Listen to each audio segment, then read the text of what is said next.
Congress party نے کہا ہے کہ مودی حکومت ایک طرف انتقام کی سیاست کر رہی ہے، دوسری طرف سرکاری ایجنسیوں کا خوف دکھا کر کمپنیوں سے ہفتہ وصولی بھی کر رہی ہے۔ کانگریس لیڈر جے رام رمیش نے پریس کانفرنس میں مودی حکومت پر حملہ کرتے ہوئے کہا کہ بی جے پی اور مودی حکومت کانگریس کو معاشی طور پر اپاہج بنا رہی ہے۔ انہوں نے کہا کہ مودی حکومت ہمارے تمام اکاؤنٹس بند کر کے انتقام کی سیاست کر رہی ہے۔ جے رام رمیش نے کہا کہ مودی حکومت کی طرف سے کانگریس پارٹی کے خلاف کھاتہ بندی کی مہم چلائی جا رہی ہے۔ پارٹی کے تمام کھاتوں کو بند کرنے کی کوشش کی جا رہی ہے، لیکن ہم اس سے ڈرنے والے نہیں ہیں۔ ہم یہ جنگ انکم ٹیکس ٹریبیونل میں لڑ رہے ہیں، ضرورت پڑی تو ہم عدالت بھی جائیں گے۔ انہوں نے کہا کہ سال 2018 سے 2023 کے درمیان سرکاری ایجنسیوں نے تقریباً 30 نجی کمپنیوں کے خلاف کارروائی کی، پھر گزشتہ 4 سالوں میں بی جے پی کو ان کمپنیوں سے 335 کروڑ روپے کا عطیہ بھی ملا۔ یہ ہفتہ وصولی ہے۔ جے رام رمیش نے کہا کہ ایک طرف کانگریس پارٹی کے خلاف ہراسانی اور انتقام کی سیاست کی جا رہی ہے تو دوسری طرف پرائیویٹ کمپنیوں کے خلاف E D, C B I ٹی کا غلط استعمال کر کے ان سے پیسے بٹورے جا رہے ہیں۔ یہ جمہوریت کے خلاف ہے، لیکن وزیر اعظم اور وزیر داخلہ اقتدار حاصل کرنے کے لیے حدیں پار کر رہے ہیں۔ انہوں نے کہا کہ ای ڈی اور سی بی آئی کا خوف دکھا کر حکومت پرائیویٹ کمپنیوں سے ہفتوں کی جبری وصولی کر رہی ہے۔ تقریباً 30 کمپنیوں کے خلاف ای ڈی اور سی بی آئی کی جانچ شروع کی گئی ہے۔ عمران خان اور بشریٰ بی بی نے دوران عدت نکاح کیس میں سزا کے خلاف اپیل کی۔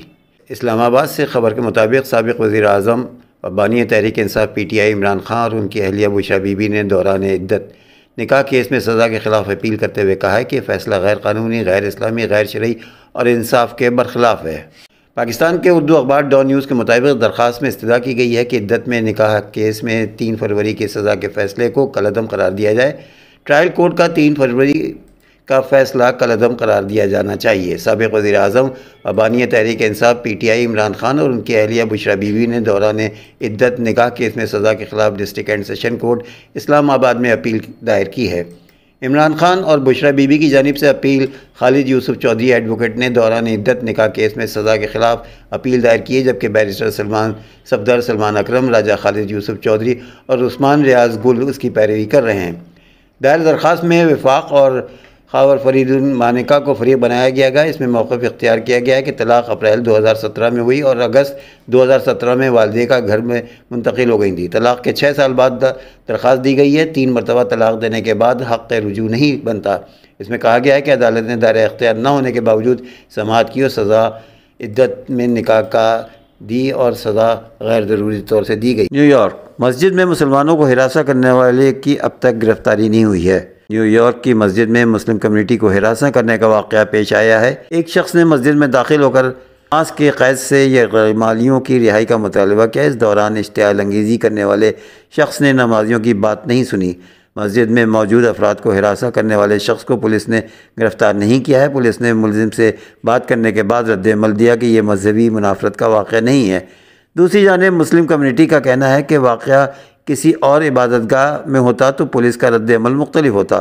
علاوہ ازیں گورنر کیتھی ہوکل نے مسلمانوں کو ہراساں کیے جانے کا نوٹس لیا اور انہوں نے کہا ہے کہ کسی کو بھی ہراساں کیا گیا ہو ملزم کو انصاف کے کٹہرے میں لانا چاہیے۔ دنیا کے کئی ممالک نے اسرائیل کو اسلحہ کی فراہمی روک دی ہے۔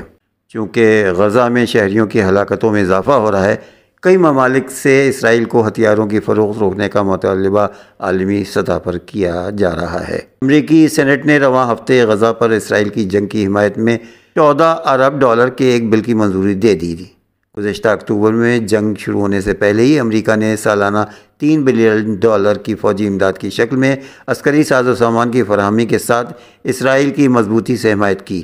کئی دوسرے ممالک ہتھیاروں کی فروخت کے ذریعے اسرائیل کو فوجی مدد فراہم کرنے۔ غزہ میں شہریوں کی ہلاکتوں کا سلسلہ جاری ہے۔ فی الحال 28,000 سے زیادہ ہلاک ہو چکے ہیں، جبکہ ہزاروں مزید ملبے کے نیچے پھنسے ہوئے ہیں اور 4 ماہ کی بمباری اور زمینی حملوں سے ان میں بھی ہلاک ہونے کا خدشہ ہے۔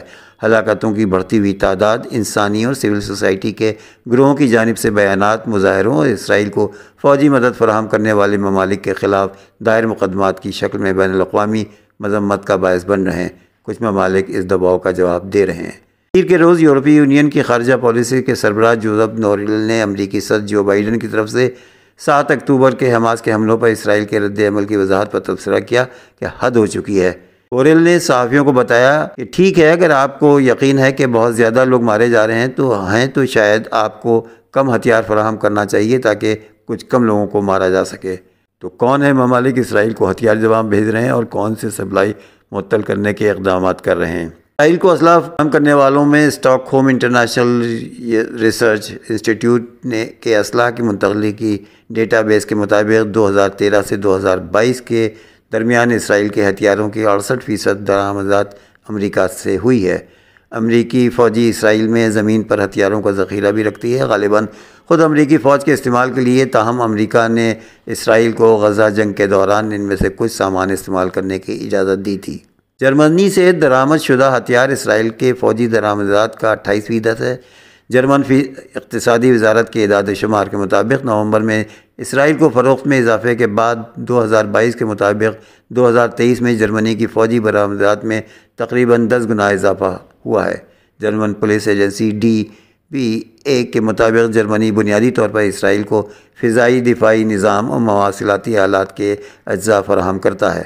برطانیہ نے 2015 سے اسرائیل کو کم از کم 474 ملین پاؤنڈز کی فوجی برآمدات کا لائسنس دیا ہے۔ ہیومن رائٹس واچ نے دسمبر 2023 میں رپورٹ کیا ہے ان برآمدات میں F-35 کے اجزاء سمیت طیارے، میزائل، ٹینک ٹیکنالوجی اور گولہ بارود شامل تھا، جس سے غزہ میں بمباری میں استعمال ہونے والے اسٹیلتھ بمبار کے لیے بھی بارود شامل ہے۔ کینیڈا میں سول سوسائٹی کے درجنوں گروپوں نے حال ہی میں وزیر اعظم جسٹن ٹروڈو پر زور دیا کہ اسرائیل کو ہتھیاروں کی برآمدات بند کریں۔ حکومت کا کہنا ہے کہ وہ اسرائیل کو ہتھیاروں کا مکمل نظام نہیں بھیجتی، لیکن سولہ سوسائٹی کے بعد یہ گروہوں کا دعویٰ ہے کہ وہ اس کے فراہم کردہ فوجی مدد کی مقدار کو۔ اور اب پیش ہے ایک دلچسپ خبر۔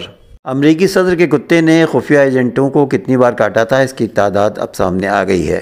امریکی صدر جو بائیڈن کے کتے نے وائٹ ہاؤس کے خفیہ ایجنٹوں کو کتنی بار کاٹا، اس حوالے سے اصل تعداد معلوم ہو گئی ہے۔ غیر ملکی میڈیا کے مطابق کمانڈر نامی کتے نے وائٹ ہاؤس کے خفیہ ایجنٹوں کو کم از کم 24 مرتبہ کاٹا۔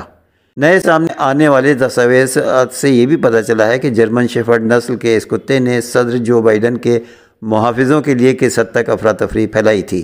دستاویزات کے مطابق اکتوبر 2022 سے جولائی 2023 کے درمیان کتے کے کاٹنے کے کم از کم 24 واقعات پیش آئے ہیں۔ کتے نے سیکرٹ سروس کے ارکان کی کلائی، بازو، کوہنی، کمر، سینے، ران اور کندھے پر کاٹا تھا۔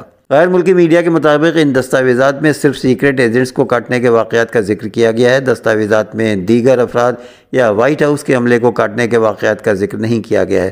دستاویزات کے مطابق بڑھتے ہوئے واقعات کے بعد صدر جو بائیڈن نے جرمن شیفرڈ کتے کو وائٹ ہاؤس سے نکال دیا تھا۔ واضح رہے کہ سابق صدر ڈونلڈ ٹرمپ کے 4 سالہ دور میں وائٹ ہاؤس میں کوئی کتا یا دوسرا پالتو جانور نہیں رہا تھا، تاہم جو بائیڈن کی آمد کے ساتھ ہی وائٹ ہاؤس میں کتوں کی بھی واپسی ہوئی تھی۔